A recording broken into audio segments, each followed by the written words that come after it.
Naomi Home presents the Alberta White Tip Artificial Fir Pre-Lit Christmas Tree Assembly video. Before we begin, please make sure to have the assembly instructions on hand to follow along and have all the parts listed. This artificial Christmas tree comes as shown with pre-assembled lighting that makes setting up that much easier. To commence, extend the legs of the stand so they form an X shape.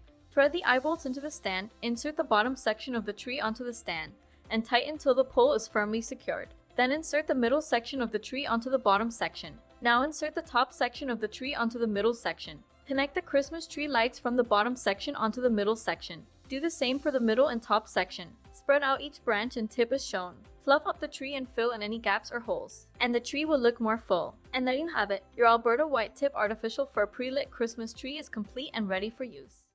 Thanks for watching! Like, subscribe, and share for more Naomi Home content. You can find the product link and more in the description below.